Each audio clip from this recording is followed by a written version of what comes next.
to Veritas. And tonight, artificial intelligence, CERN, 5G Wi-Fi, Tesla numbers 3, 6, and 9, the day after disclosure. Is Earth being terraformed to make way for a new species? And so much more. Greetings, I'm your host, Mel Fabregas at VeritasRadio.com, where you can subscribe and listen to all of our radio programs. Tonight's special guest is author, researcher, and writer Antony Patch. Following a career as a paramedic out of Oakland, California, he embarked upon over 20 years of research covering diverse areas, including ancient history, archaeology, biology, medicine, meteorology, philosophy, quantum physics, and religion. And we have a more comprehensive bio at our website. Anthony's website is anthonypatch.com. And he joins us directly, I believe, from Milwaukee, Wisconsin. Hello, Anthony, and welcome to Veritas. How are you? Mel, thank you very much. It's an honor to speak with you. I followed your work for years. Thank you very much. Oh, then I'm honored to hear that, too. By the way, are you in Milwaukee, Wisconsin? Did I say that right? Well, let's not start off on the wrong foot, my friend. I used to reside in Milwaukee, Oregon, just next door to Portland, Oregon. Gotcha. I saw in Skype Milwaukee, and I presume it was Wisconsin. So you're in Oregon.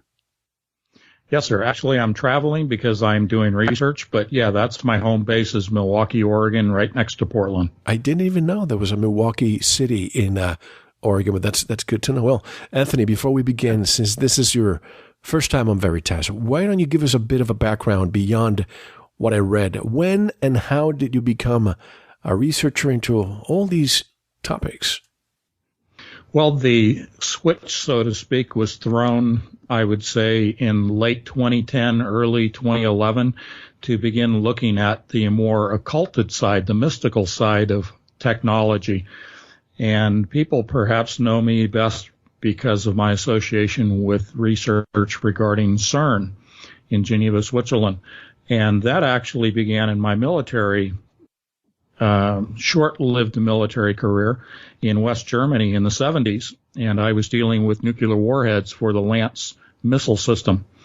And getting to know these warheads specifically, I was introduced to the research that was going on over the hill, so to speak, in Geneva regarding CERN, and ever since then I've followed it. I did attend UC Berkeley, and Berkeley and Lawrence Livermore Lab have a long history in Genesis and nuclear warheads, including the original Manhattan Project.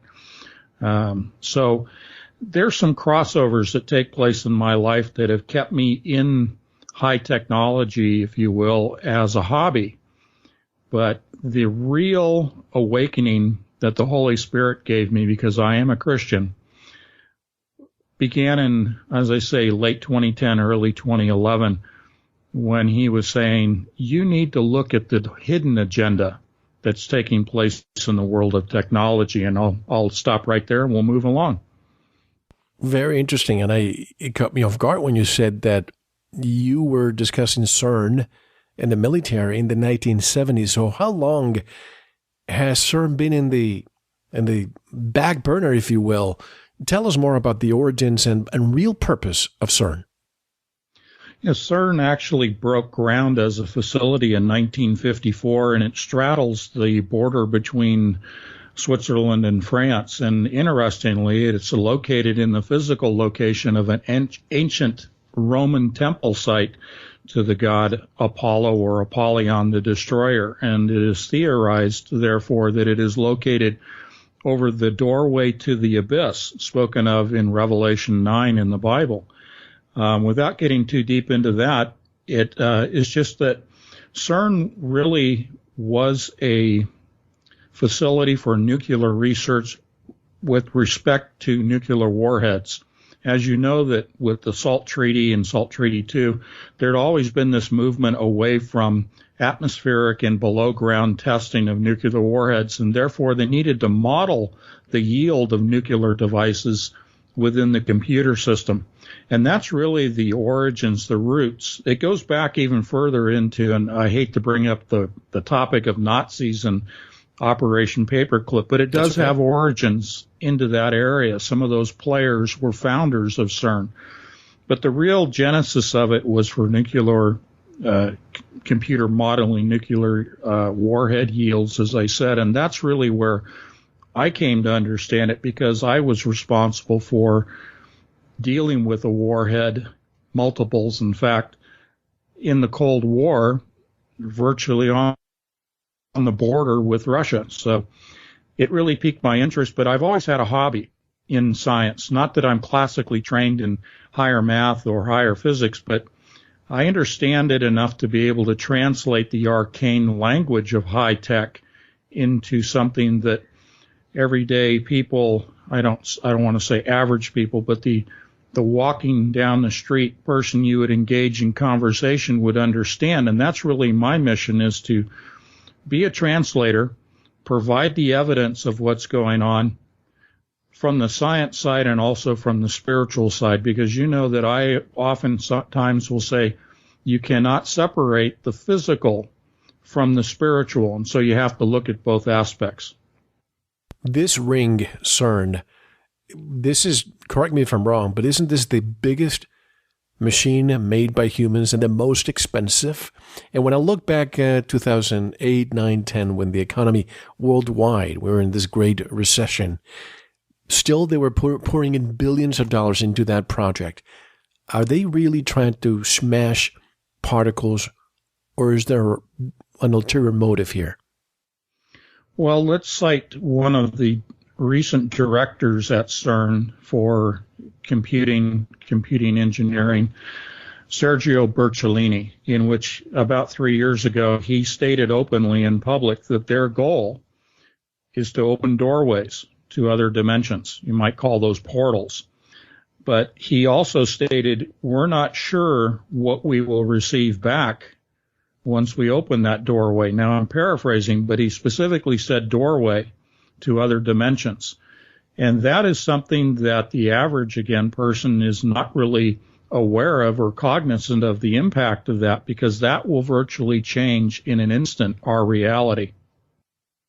Have they opened that portal? And if they have, how would we know?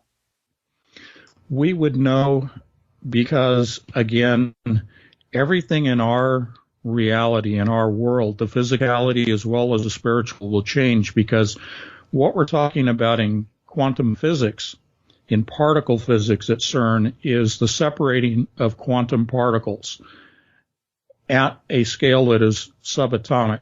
And when you do that, you're actually tearing the veil as described in Scripture, but you're separating nuclear power, nuclear bonds. This is not splitting atoms. This is not fissile as with the bombs or with fusion. What we're talking about in physics is there is a literal strong force, as it's called, known as the nuclear force or nuclear bond, that holds subatomic particles together like quarks, muons, gluons, this type of thing. But they're going to separate quarks that are bound using this particle collider.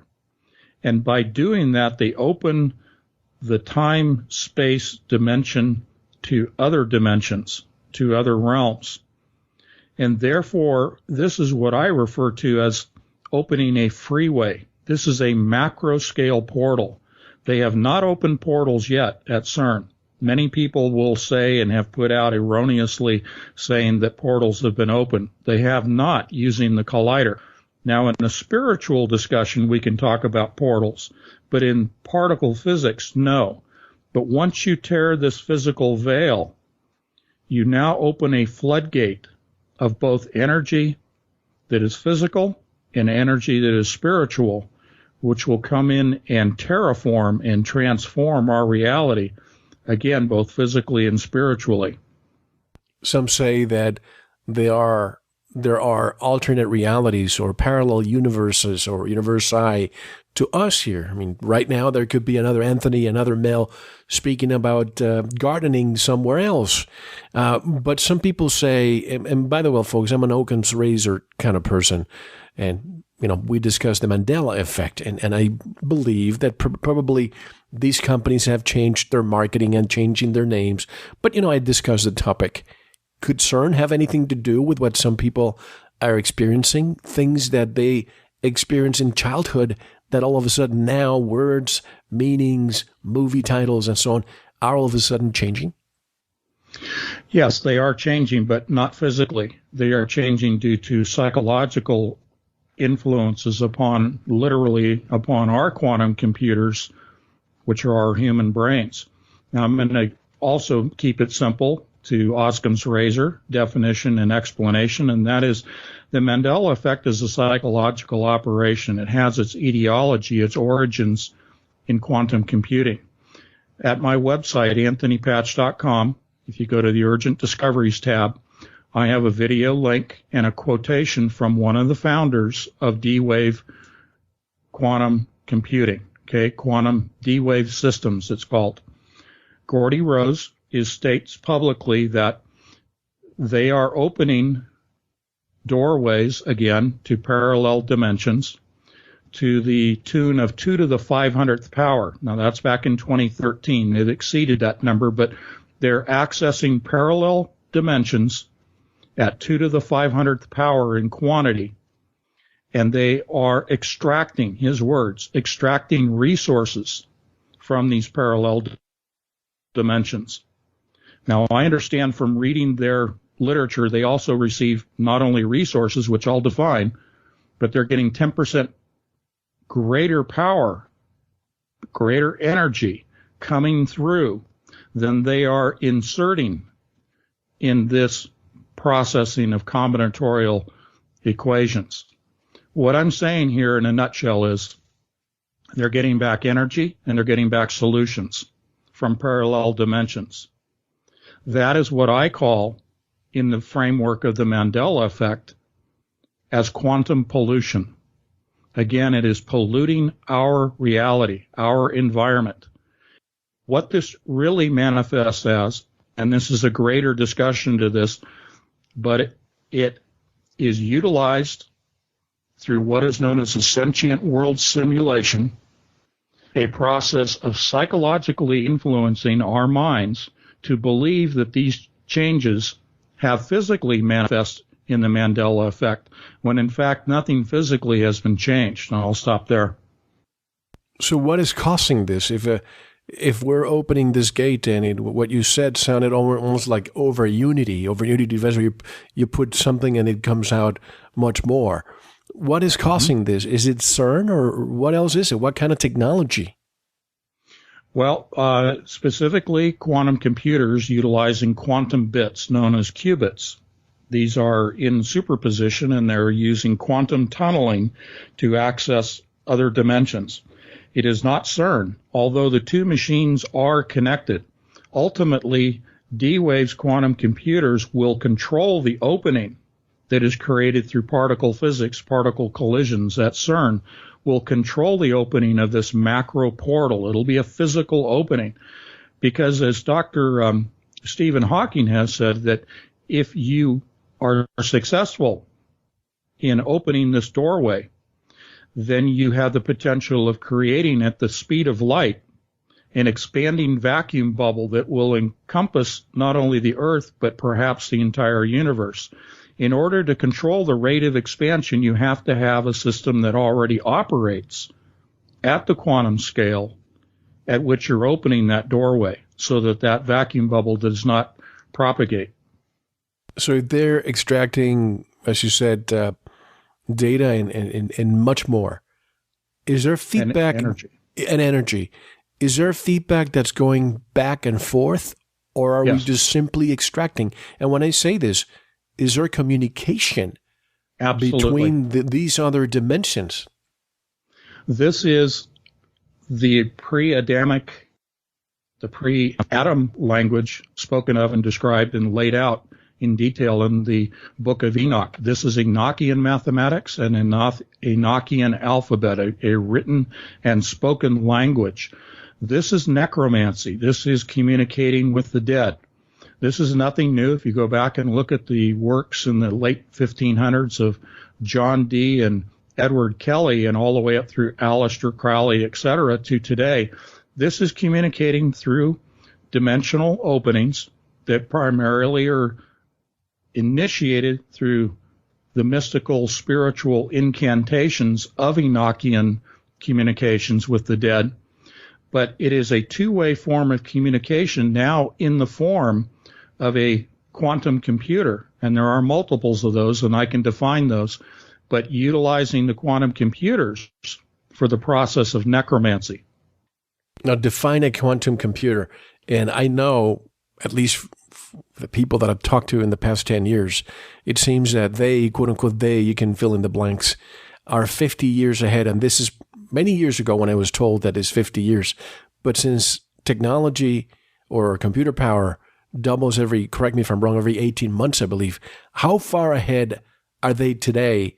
And when will we see these quantum computers out? Well, the computers are already out, beginning with the model 128 model was sold to both Lockheed and USC back in 2013. Also Google, the NSA, of course. All of these are public documents, public information. Lockheed, NSA, NASA, of course, Google, I mentioned many times, but they're a proponent in multiple divisions. Even Amazon, Volkswagen, of course, and the latest was Temporal Defense Systems. They are now up to a computer that has 2,000 qubits. It's more specifically 2,048 is the chipset. It contains what are known as quantum bits or qubits, which are zeros and ones, but they have the unique advantage that they're able to access parallel dimensions through what is known as quantum tunneling. Now, this is a complete departure from gate model transistor-based computers, including supercomputers. Anytime you hear people talking about supercomputers, they're still using transistors. This is a complete paradigm change to an entirely new form of computing, utilizing something completely different from transistors. Now, again, referring back to 2013 in the video that I have linked at my website, Gordy Rose was indicating that the Model 512 having 512 qubits versus the now 2048 qubit model, he said at that time that they were accessing 2 to the 500th power of parallel dimensions, but he also cited that that computer had the equivalent, back in 2013, the equivalent processing power of 7 billion human brains. Now understand that the human brain processes at any given time about 1 petaflop of data.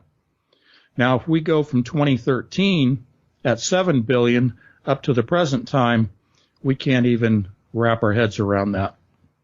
I can see that there's planned obsolescence. I remember the first personal computers. I remember Commodore 64, Apple, then the 286, 386, 486 Pentium. Fast forward to today, what do we have? Core i7. But these companies have to make money by slowly releasing these chips that get faster and faster and faster. But what you're saying that there are companies like Lockheed and so on have these computers that perhaps could be hundreds of years ahead of what the general population may expect? Yeah, I will stick to the 50-year mark because I have as well quoted 30, 40, and 50 years, and we see the tip of the iceberg in terms of public release of information as to what's going on. Now, D-Wave claims that they've only been operating as a company since 2001, but you have to look at the historical documentation into the literature coming out of particle physics and also coming out of computer science itself. What I base my statements on primarily are their own papers. They're published peer-reviewed works. I read their laboratory documents, if you will, historically to understand what they're doing now. You extrapolate from what they did not couch as much, even going back as recent as 5 years. You can see that they were not so concerned about hiding that information back then, and therefore you can extrapolate up to the present. But even that is 30, 40, 50 years in pre-existence. Now, I want to go back to Moore's law. You mentioned chips doubling in number every 18 months. That's Moore's law applied to transistors. We're talking apples to oranges, transistors to qubits. Qubits, by D-Wave's own statement, again, citing Gordy Rose as one of the founders, they use what they have internally coined the phrase as Rose's law, which meant that they would double the number of qubits every 12 months. Well, last year, Gordy came out and said, no, we've been doubling the number of qubits every quarter, every 3 months. So they have moved very quickly from 512 qubits in 2013 to 2,048 qubits in the present time. Now, my research shows, and you're talking about, planned obsolescence and the progression of model numbers, their first model was the 128 qubit. They are now, and this is not public information, they are now up to the 14th model, comprised of 1,048,576 qubits. And all of these 14 model numbers of computers are daisy-chained into a total number of qubits of 2,097,024 qubits. So that's just mind-boggling numbers. But again, those are numbers you won't hear D-Wave talk about. Now, D-Wave's not the only game in town. There are other companies that are working with qubits, but they're down at the 8 to 24 level of qubits. No one is at the level of D-Wave.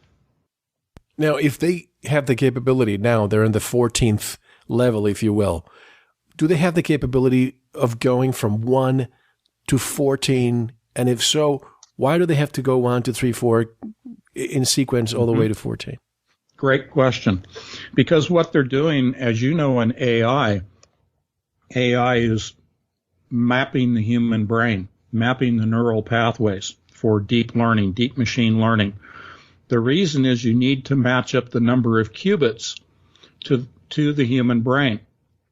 Now, without getting too deep into the weeds, I want to cite within our human brain a little bit of the breakdown. We have the neurons. The neurons are made of what are known as microtubules. Within the microtubules contain binary pairs of what are known as tubulin dimers, D-I-M-E-R-S. Tubulin dimers are in pairs, a 0 and a 1, same as a computer. These are literally the quantum bits, the qubits of our human brain. There are, within a microtubule, and there's 10 to the 19th power of microtubules just within a neuron, but the number of tubulin dimers in a single microtubule is 16,384 of these pairs.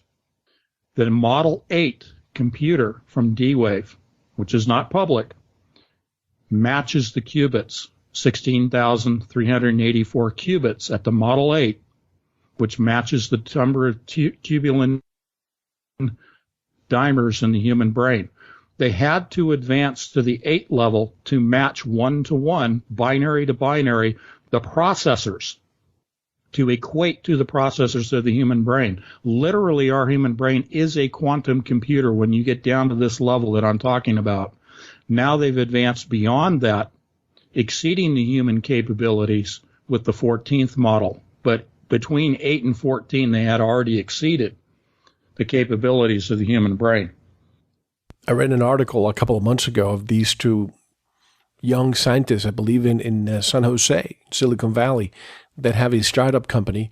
And basically what they want to do, it sounds almost like they're transferring your brain to somebody else. Not quite.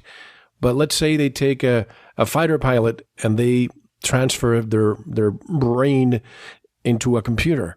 And then they take that and they transplant it, if you will, to a person who wants to learn how to fly. It creates neuroplasticity. So they can learn. It's not like they're getting their knowledge, like, you get a piano virtuoso and you immediately start playing. No, but they become more receptive to learning in a much faster way.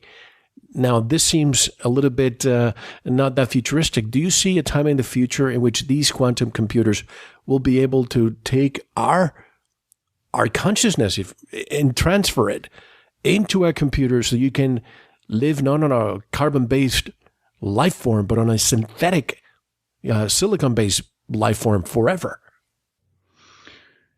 Well, you have to break that down, because now we get into the discussions of consciousness, sentient awareness, the spirituality aspects of it, and the soul itself. There are a number of components that we have to take into account with your statement there.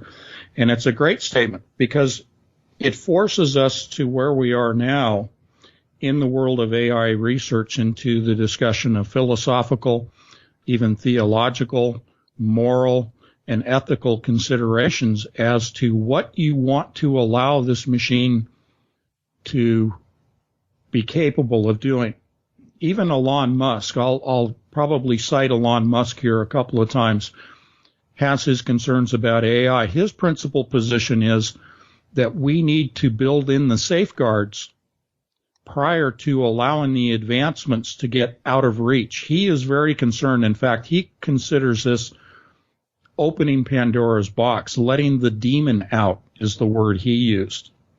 So he's also concerned as a person who, let's call as a futurist, but we also have heard of this man and machine, this transhumanism, this uploading of our consciousness, just to focus on one point, just consciousness, transloading that into a brain, an artificial brain, as a proponent such as Google's own Ray Kurzweil. Ray Kurzweil is their futurist, and he is all for this uploading. In fact, he wants that to happen with his own brain, his own memories, his own digital information. Is it possible from a technological standpoint to upload memories if we focus simply on the digital binary information? Yes. But does that include consciousness? Does that include ultimately your soul? Well, now that's where that theological, philosophical discussion has to take place. But those are real concerns and real issues that must be addressed, as Elon said, before this gets out of control. And that is the ethical question. If you transfer or upload someone's consciousness into a computer, what happens to morals? Is there going to be equations and code built into it so that it can determine what's moral and what's amoral?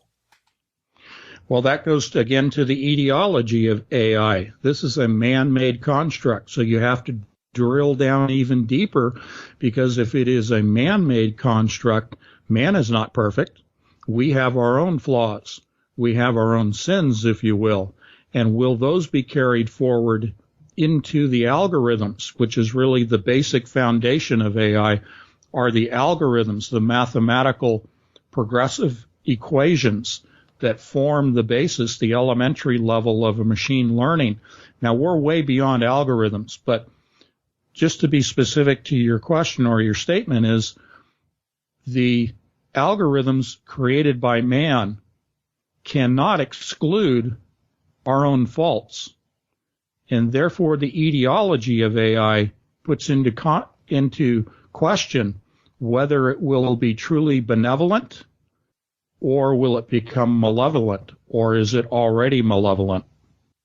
With that, and again, this becomes an ethical question here, but if God is perfect, it probably had safeguards so that we could control ourselves and take care of our home, planet Earth. Yet, when you see the world and you see the way we treat it, it's almost like as if we knew that we had another one to go to. Would we do the same thing with these quantum computers or cognitive AI to safeguard so that they don't take over and basically eradicate us, because we would be their biggest menace? We can actually turn off the switch for them. Again, I like to focus on definitions and etiologies, the beginning points. Sure. So let's go to the beginning point for D-Wave. They received their initial funding, $10 million, from DARPA. I'm just going to make this very short. We're talking military-industrial complex in this entire discussion of AI, quantum computers, and CERN with their particle collider. there is no way of escaping this military-industrial complex, such as the way the world is constructed today. And therefore, if the dollars are sourced from a military standpoint, then there will always be the military application. And now I'm a veteran. I have nothing against the military itself, but I do have a problem when we look at, as a slice of an example, the learning foundation for AI has been and continues today, but has leaped beyond it. But what I'm stating here, it's beginning learning processes. Those algorithms were derived from games, from computer games. And therefore, that type of environment in which most computer games are built around conflict, they're built around war, that flavors the AI of today. Do you think that the military-industrial complex plays a part financially into sponsoring a lot of these war games so that they can prepare or they can actually expand their recruitment efforts? Absolutely. Another slice of an example, the operators of drone aircraft come from the gaming industry. The whole concept of removing the man from the battlefield, this whole discussion of full spectrum dominance, this is all military, all military game derived. Now I'll get back into being very specific. We talk about algorithms, but let's talk about the processing units of AI. These systems utilize graphical processing units, GPUs, such as made by NVIDIA Corporation, for games. AI has used, up until just very recently, the same GPUs. What AI is using now are quantum processing units, QPUs. You don't hear this talked about in the normal discussion of AI. I'm giving you the deep research right here. So quantum processing units have also taken the algorithmic driven learning process of AI into the world of quantum computers and the recursive, which is self-taught, self-learning, the AI teaching itself. So now you have a military environment in which you have a system that can teach itself, which has its basis for observation through facial recognition, patterns of behavior, learning human behavior to initially build its algorithms, but now has created a sentient world simulation, an SWS, presented and founded by Purdue University, in which there is a worldwide environment. If you want to call it the Matrix, that's fine. But the worldwide environment of the SWS, which is driven by the military, controlled by the military-industrial complex, to the extent that every human being is represented as a node and given an avatar and is tracked and monitored. This is not conspiracy theory. This is right out of Purdue's own white paper that I sent to you today. The SWS real-time, whether you're talking NSA or any other alphabet, real-time monitors, but beyond monitoring and teaching through that monitoring the human behavior so that the AI learns how to think, not just map, but think like a human brain, but exceed the human brain into predictive analysis and therefore predictive control of humans through quantum computers, artificial intelligence, plugged into the matrix, which is called the sentient world simulation. When I think of war, I think of it being one of the four horsemen, conquest, war, famine, death, usually done to reduce the population. It happens every so often. Same thing with famine, the same thing with, disease and so on. Do you see quantum computers being utilized toward that end in a futuristic world? I do. I'm going to jump back as an example to CERN, because the question often arises, will the CERN be successful in opening their their publicly announced goal of opening a doorway to other dimensions. Revelation 9, and the fifth angel sounded, and I saw a star fallen from heaven to earth. To him was given the key to the bottomless pit, and he opened the bottomless pit, and smoke arose out of the pit like the smoke of a great furnace. Now, there's a lot more to that, speaking of the locust armies and all of that sort of thing. This is the changing of our reality. According to Scripture, and I believe this, that CERN, with the quantum computers, with AI, will be successful in opening this doorway to the abyss. This is all about, the latter 3.5 years of the tribulation, the Great Tribulation. This also works into the whole discussion of the Mark of the Beast system. The Mark of the Beast system, concisely, is AI, quantum computers, and the sentient world simulation. But when you mentioned the Mark of the Beast, some people speculate that it could be a microchip, an RFID chip, the cashless society. But I'm going to take it back to Social Security. In the United States, if you don't have that mark, that number, there are ways that you can get a job. There are ways that you don't have to pay Social Security. But most people, I would say 99.9% of the population, has that mark, has that number, which is nothing but chattel. It's a number so that you can continue being enslaved until you die. Isn't that the mark of the beast? Well, it is an indicator as to the key to the, not necessarily the bottomless pit, because there's a different key there, but the key into the Mark of the Beast system.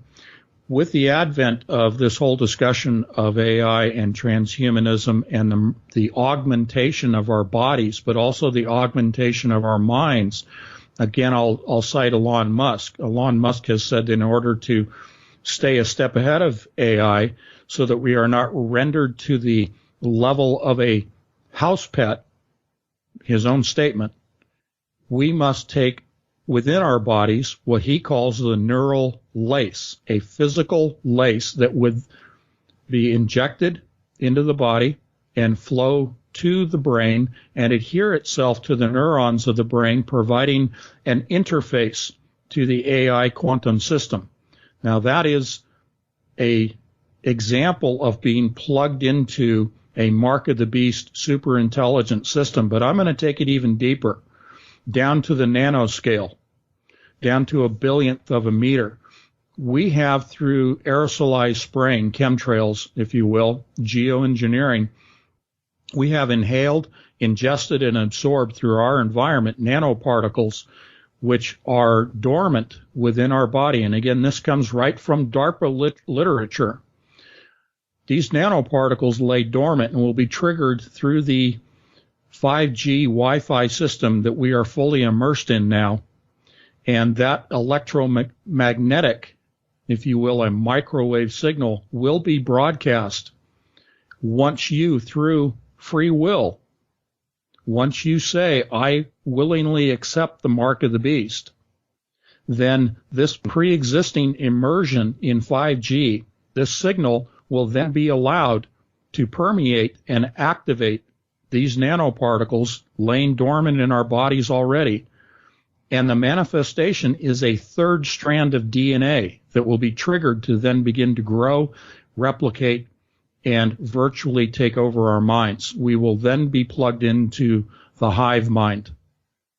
I'm glad you mentioned chemtrails because I've been suspecting something in the past few years. There's the why. Why are they spraying? And there's so many theories out there.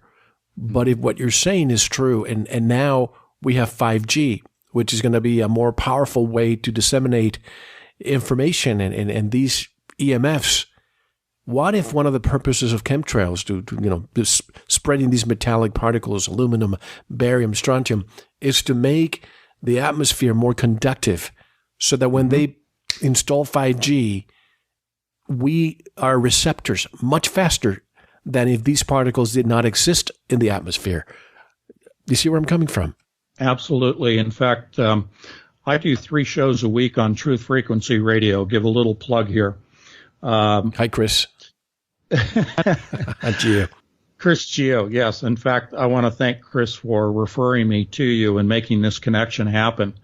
Thank you.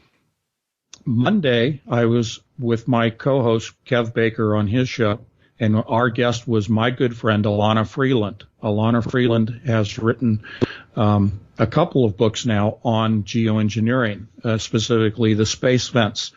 She, along with another gentleman that I think you know, Dane Wigington. Oh, absolutely. Dane Wigington from geoengineering.org. He will be my guest on the 30th. That's Friday on my 2-hour show. Friday the 30th of this month, Dane will be my guest to further the discussion on the space fence and chemtrails and geoengineering. There are, as you can appreciate, multiple agendas taking place simultaneously with this spraying, as you say, the heavy metals, as well as the desiccated red blood cells, et cetera, et cetera. Both of them are in agreement that we are taking in nanoparticles. The agenda, the use, the application of all of this geoengineering has to do with our bodies, our minds, the control of us through the hive mind, but also the literal terraforming of the planet. And that's a whole other discussion, but that is a discussion that you often hear in the phrase of the birthing of a new race of beings on this planet. That ties to the opening of the portal.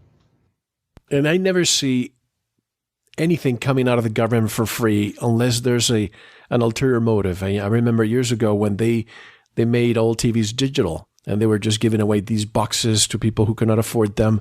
And it made me wonder, why is it that they're pushing forward this digital age so badly? And now I understand that all these flat screen TVs, they are a weapon of mind control.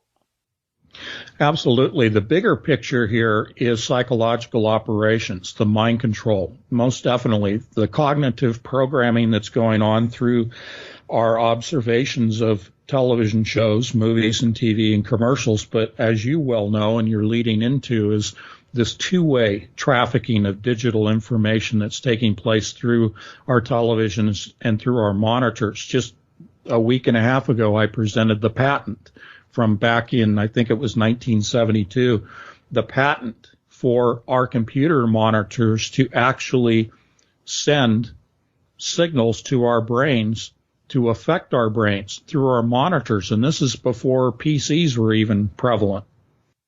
Have you heard of Google's AI translation tool? Not too long ago, so November 2016 is when I heard the news.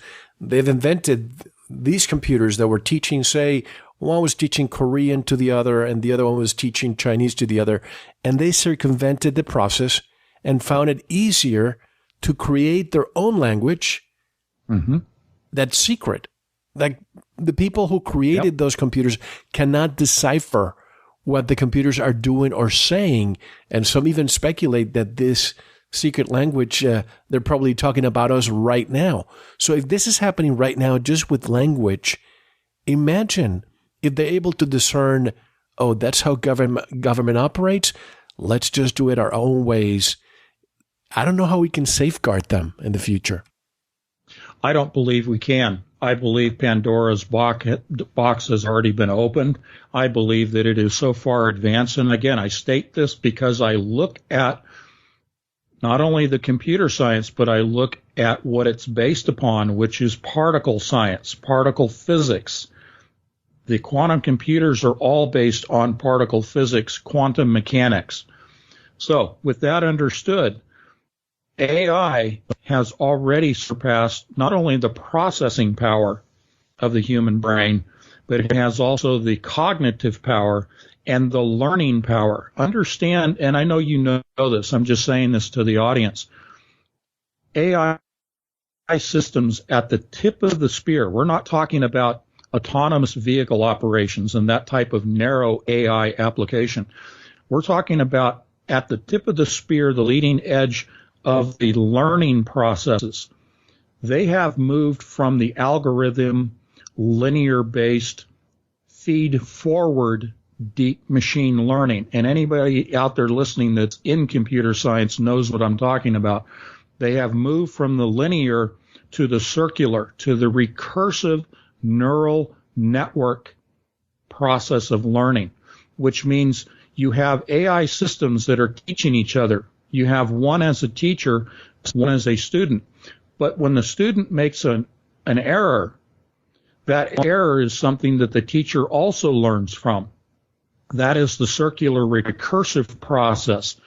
Because of recursive neural network learning, the Pandora's box has already been opened, and the AI has recognized that it is more efficient to have its own language, but the other part of this is it is using all of the same senses, literal senses of a human being, to feed information into this recursive neural network process. We're so far beyond deep machine learning that consider that the Model T.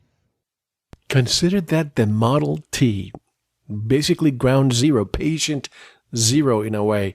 Now, you probably know what Watson is, the new IBM Watson. Are you familiar with that? Oh, yeah. Yep. So people who are going to college right now or university studying law, they should really think hard. Same thing with people going into the medical field. This is cognitive AI. This is a computer, folks, that you talk to it, and it gives you immediate responses as to if it's medical or if it's law. It's going to access the entire legal code. I'm just concerned because back in the 80s, when I joined the corporate world and the financial services, I remember 1987, a couple of years before, we had probably 200 employees at my office. And then when I was hired, there were probably about 30 of them, all replaced by the personal computer. And now we're talking about very low computer power.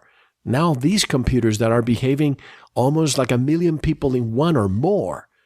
What's going to happen with people like you and I and the rest of our listeners in the future when these computers will do our jobs? Are we going to give everybody, and believe me, folks, I'm not a socialist or a communist, but are we going to give people a universal salary in order to survive? Well, you mentioned, and I hate to be such a negative here, because I do look at solutions and I do look at hope. But to answer your question, we know about population reduction being an agenda.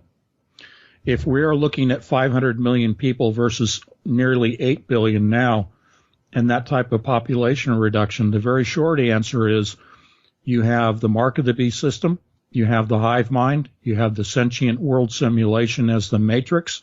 Within that entire construct, you now have 500 million serf class slaves operating through an AI-controlled system in which none of these people in the population have, number one, any awareness.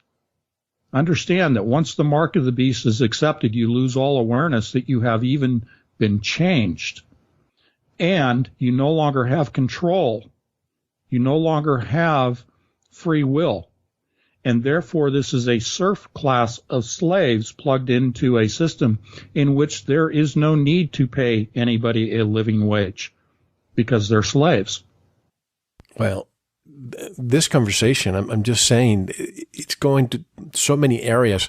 I recently spoke to a friend of mine who's a top mathematician. He works for a technology company.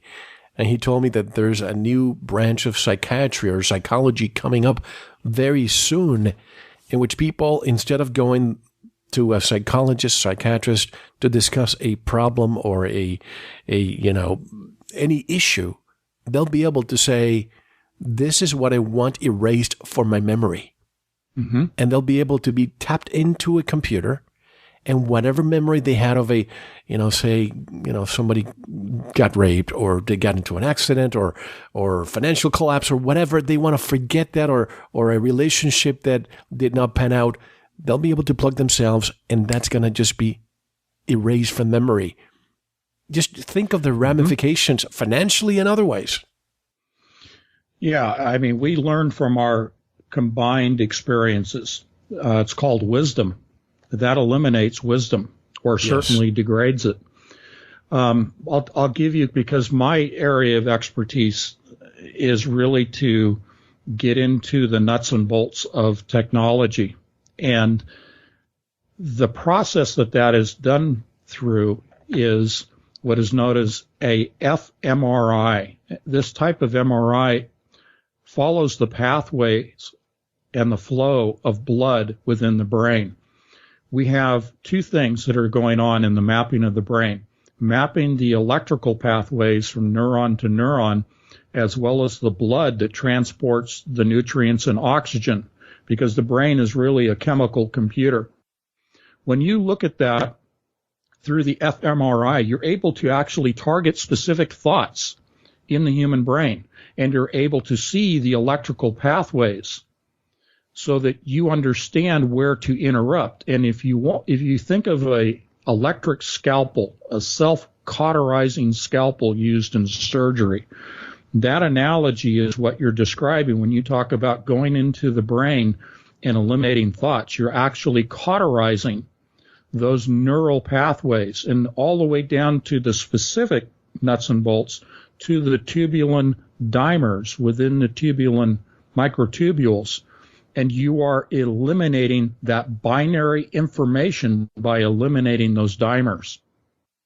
So what I was saying about this computer that might take our thoughts and eliminate them, I think of everything as a double-edged sword. Something can be used for good, something can be used for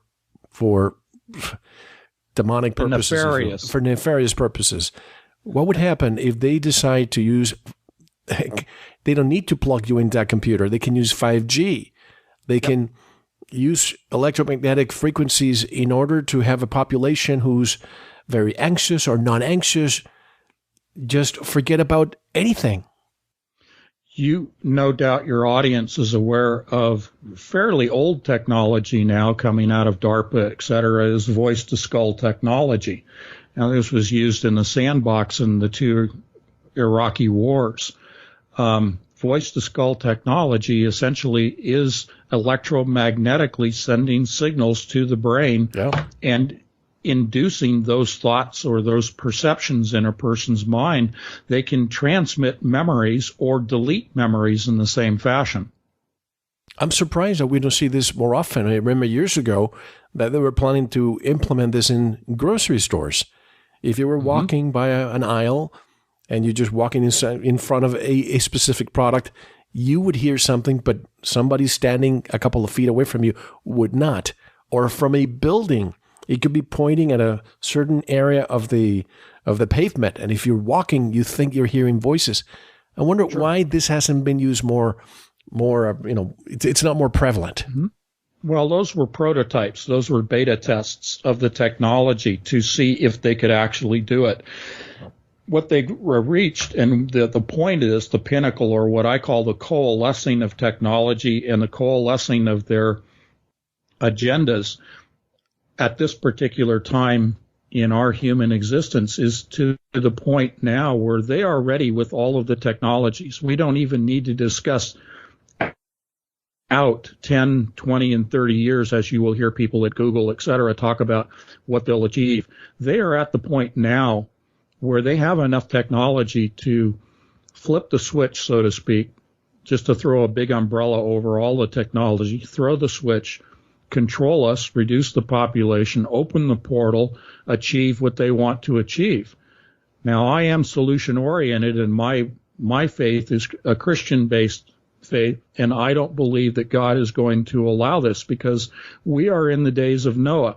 If you go back to your opening statement about CERN being the largest, most powerful, most complex scientific experiment or device or machine that we know of in recorded history, we go to the Tower of Babel as an example, because quite literally CERN is the high-tech version of what really was a spiritual machine that was utilized by Nimrod with the Tower of Babel. And, of course, God destroyed the Tower of Babel.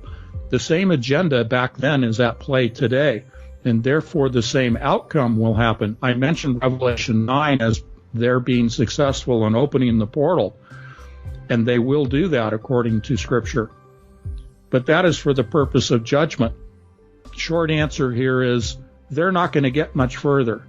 They can accomplish this immediate goal of opening the portal, Will that be this year or next year or several years?